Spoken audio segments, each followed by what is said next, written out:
Hey guys, so here is a top tip that I often offer to my buyer clients. Whether you're a first-time home buyer or you've bought before, one thing that you really need to do before you get into the market shopping for a home is to create a list of non-negotiables.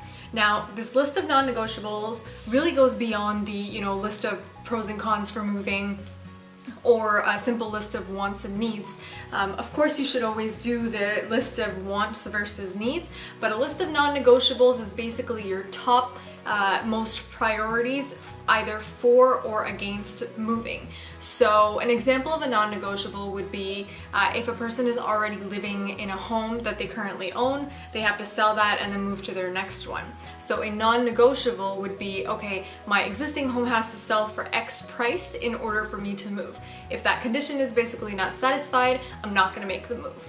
Okay, so there are some other things that could factor into becoming a non-negotiable, like maybe it has to do with a job transfer, or maybe it's a must have in your next home that goes really beyond the, okay, well, I would like to have a nice patio or high ceilings or whatever it is. Non-negotiables are really things that we cannot work around, and those are conditions basically for your move that we have to satisfy.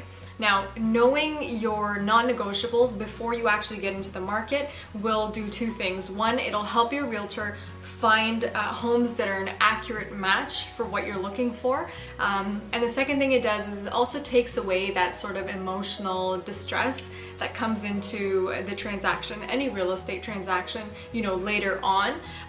For example, if you're in the market, you're shopping, and there's an elderly member of the family that needs a bedroom on the first floor, or an office room or library that can be converted into a bedroom on the first floor because they've got knee issues and they cannot go up the stairs. They just can't do that. So it's very important for your realtor to know this non-negotiable ahead of time, so that when I'm showing you homes, I'm only showing you things that have a bedroom on the main floor or have a den or office or something that can be used as a bedroom on the main floor. Because obviously moving your parent or your in-laws with you is a non-negotiable for you. So I will not be showing you any homes that don't satisfy that requirement, because I know you're not going to like them anyway. The second thing it does is it makes your job easier as the homeowners or the buyers, making your transition from your existing home to your new home more smooth, in saying that you're going out, you're looking at houses. It's a very stressful process sometimes, and sometimes it does get confusing with the number of homes that we look at and comparing the pros and cons of each home. But when you're only seeing a list that already has all your non-negotiables taken care of, those are things that you don't have to worry about at the last minute. These are things that you can kind of take care of right off the bat, and then when you're looking at homes, all of them cover your non-negotiables, so then you can just make a decision based on what it looks like and what it feels like and what the price is.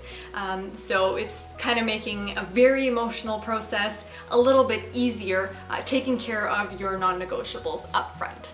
So that's one of my top tips for all my buyer clients, whether you're a first-time home buyer or if you're moving up. If you have any other questions about buying or selling real estate in Toronto, let me know.